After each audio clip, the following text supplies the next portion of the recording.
Screen पर एक तरफ भारत के सबसे advance nuclear reactor Bhabha atomic research centre की तस्वीर है और दूसरी तरफ हजारों साल पुराना एक शिवलिंग। ध्यान से देखिए इन दोनों को, क्या आपको कुछ अजीब सा नहीं लग रहा है? इसका शेप, इसका स्ट्रक्चर, यहाँ तक कि जिस बेस पर ये खड़े हैं वो भी लगभग एक जैसा है।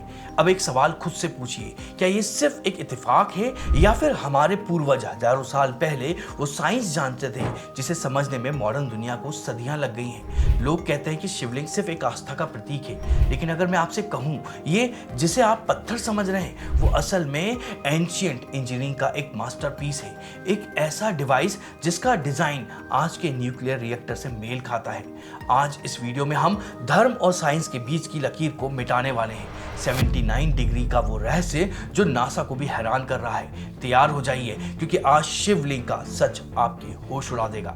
सबसे पहले हम एक बहुत बड़ी गलतफहमी को दूर करते हैं। बहुत से लोग, खासकर वेस्टर्न हिस्टोरियंस की गलती इंटरप्रिटेशन की वजह से हुई है। वो लोग शिवलिंग को सिर्फ एक प्रजनन अंग या फिर फैलिक सिंबल मानते हैं, लेकिन संस्कृत में लिंग शब्द का असली अर्थ होता है प्रतीक या चिन्ह या सिंबल।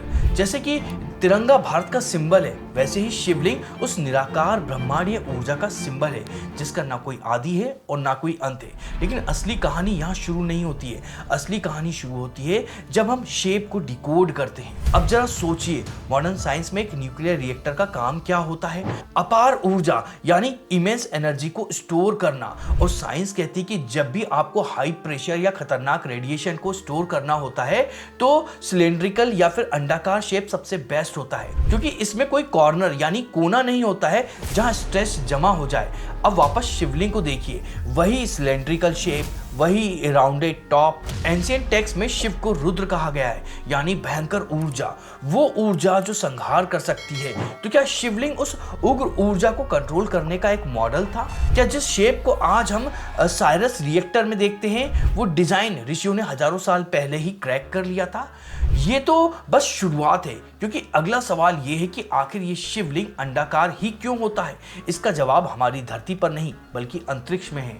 अगर आपने कभी गौर किया हो तो शिवलिंग का आकार ना तो पूरी तरह से गोल होता है और ना ही चौकोर होता है। ये एक 3 डायमेंशनल एलिप्स होता है। लेकिन ऐसा क्यों होता है? हमारे पूर्वजों ने इसे पिरामिड जैसा तिकोना या ईंट जैसा चौकोर क्यों नहीं बनाया है? इसका जवाब छिपा है ब्रह्मांड शब्द में। संस्कृत में यूनिवर्स को ब्रह्मांड कहा जाता है, यानी ब्रह्मा का अंडा या कॉस्मिक एग। अब जरा मॉडर्न साइंस को देखिए। नासा के WMAP सैटेलाइट ने जब यूनिवर्स का सबसे पुराना नक्शा मतलब कॉस्मिक माइक्रोवेव बैकग्राउंड तैयार किया था तो उसका आकार क्या निकला था? जी हाँ, एक अंडाकार ओवल।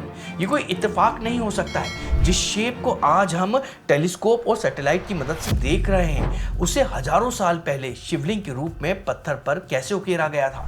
इसके पीछे एक गहरी फिजिक्स है। फिजिक्स का एक सिंपल रूल है, कोरोना डिस्चार्ज। अगर आप किसी चौकोर चीज में हाई वोल्टेज करंट डालेंगे तो उसके कोने यानी कॉर्नर से एनर्जी लीक होने लगेगी, नुकीले हिस्सों से ऊर्जा बाहर निकल जाती है। लेकिन एक गोल या अंडाकार सतह पर एनर्जी लीक नहीं होती है, वो उसे अंदर ही घुमाती रहती है, स्टोर करती रहती है। शिवलिंग का ये स्मूथ बिना कोने वाला आकार यही दर्शाता है कि ये एक स्ट्रक्चर है जो ब्रह्मांड की अनंत ऊर्जा को अपने अंदर थामे रखता है। ये सिर्फ पूजा करने के लिए बनाया गया पत्थर नहीं है, ये इस बात का सबूत है कि बनाने वालों को एनर्जी का डायनामिक्स की गहराई से समझ थी।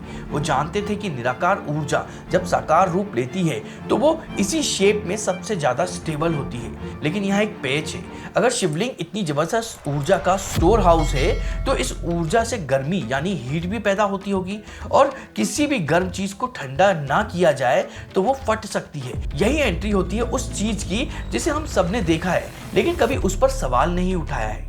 आप किसी भी शिव मंदिर में चले जाइए, एक चीज आपको वहां हमेशा कॉमन मिलेगी। शिवलिंग के ठीक ऊपर लटका हुआ एक मटका जिससे बूंद बूंद करके लगातार पानी टपकता रहता है, और नीचे वो बेस जिसे जलहरी कहते हैं जो उस पानी को बाहर निकालती रहती है।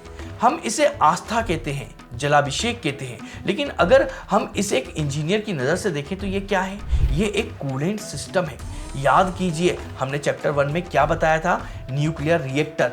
एक न्यूक्लियर रिएक्टर के कोर में जब एटम्स टकराते हैं तो भयंकर गर्मी पैदा होती है, और अगर उसे ठंडा ना किया जाए तो वो मेल्ट डाउन हो सकते हैं। इसलिए उसमें 24 घंटे पानी या फिर कूलेंट से ठंडा रखा जाता है। अब वापस शिवलिंग पर आते हैं। ज्यादातर प्राचीन शिवलिंग एक खास तरह के काले पत्थर या ग्रेनाइट से बने होते हैं और माना जाता है कि मंत्रोच्चारण और मंदिर में आर्किटेक्चर की वजह से शिवलिंग एक चार्ज ऑब्जेक्ट बन जाता है। यह वाइब्रेशन एनर्जी को सोख लेता है। अगर आप उसे सिर्फ एक पत्थर मान भी लें तो भी हमारे पूर्वज यह संदेश क्यों देना चाहते थे कि शिव के मस्तक को हमेशा ठंडा रखना जरूरी है। क्यों कहा जाता था कि शिव उग्र है और जल उन्हें शांत रखता है। ये सब इशारे हैं। ये समझाने का तरीका है कि जहां हाई एनर्जी होगी वहां हीट होगी और जहां हीट होगी वहां कूलिंग सिस्टम होना अनिवार्य है। ये जो लगातार पानी टपकने की प्रक्रिया है जिसे हम रस्म समझते हैं, हो सकता है कि यह उस प्राचीन मशीनरी को सुरक्षित रखने का एक मैनुअल हो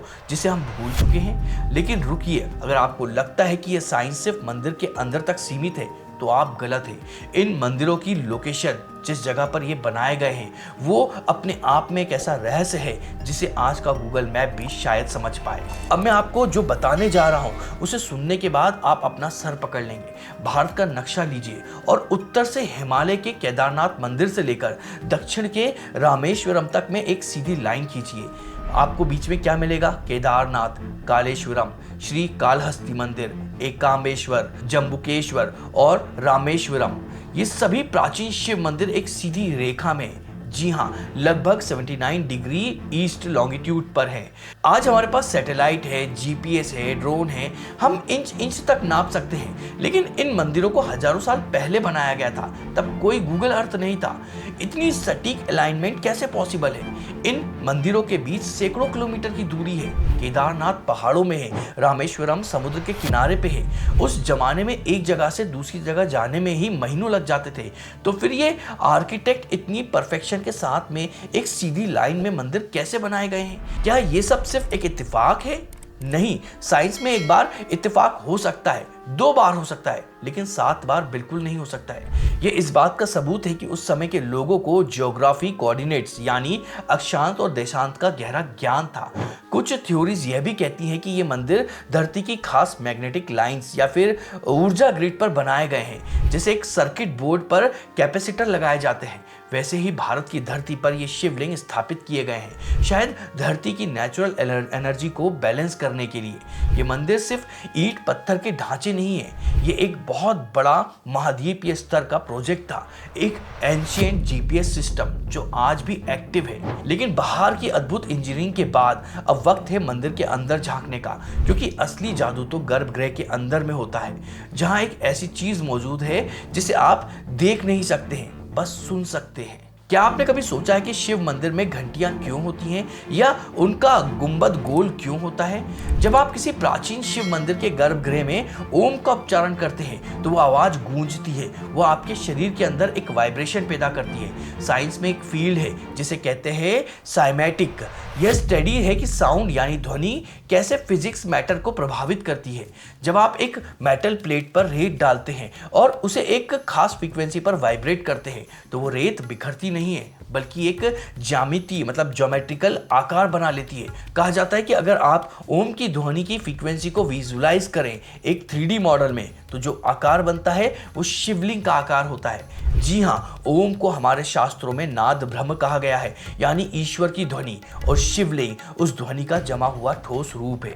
इसलिए शिवलिंग के पास में बैठकर मंत्र जाप करने का इतना महत्व है, क्योंकि वो पत्थर उस खास ज्यामिति की वजह से साउंड एनर्जी को फोकस करता है, उसे एम्पलीफाइड कर देता है। ये कोई जादू नहीं है, ये एकॉस्टिक और रेजोनेंस का साइंस है। वो मंदिर, वो गर्भगृह और वो शिवलिंग सब मिलकर एक ऐसा माहौल बनाते हैं जो आपके ब्रेन वेव्स को बदल सकता है, जो आपको ध्यान की गहरी अवस्था में ले जा सकता है। तो अब सोचिए, हमने एक ऐसे स्ट्रक्चर की बात की है जो न्यूक्लियर रिएक्टर जैसा दिखता है, जो यूनिवर्स के शेप जैसा है, जो जीपीएस की तरह अलाइन है और जो साउंड को फिजिकली रिप्रेजेंट करता है। तो क्या सच में ये सब कुछ सिर्फ एक पत्थर हो सकता है? नहीं ना।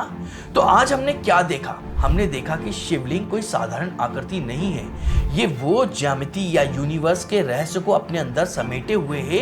ये वो इंजीनियरिंग है जो ऊर्जा को सुरक्षित रखना जानती है। ये वो खगोल विज्ञान है जिसने धरती को नाप लिया था, और ये वो भौतिकी है जिसने आवाज को पत्थर में बदल दिया है, एक आकार में बदल दिया है।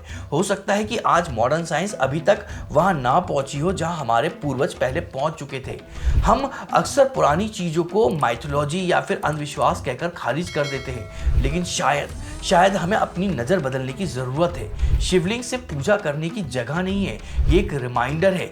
इस बात का रिमाइंडर कि विज्ञान और आध्यात्म, साइंस और स्पिरिचुअलिटी दोनों अलग अलग रास्ते नहीं है, ये एक ही पहाड़ की चढ़ाई है। जब एक साइंटिस्ट पहाड़ की चोटी पर पहुंचता है तो उसे वहां एक योगी पहले से ही बैठा हुआ मिलता है। तो अगली बार जब आप किसी शिवलिंग को देखें तो उसे सिर्फ एक पत्थर मत समझिएगा, उस प्राचीन ज्ञान को देखिएगा, उस एडवांस साइंस को देखिएगा जो हजारों सालों से हमारी आंखों के सामने था, लेकिन हम उसे पहचान नहीं पाए। ये रहस्य आज भी हमारे सामने खड़ा है, चुपचाप अटल, उस 79 डिग्री वाली लाइन की तरह।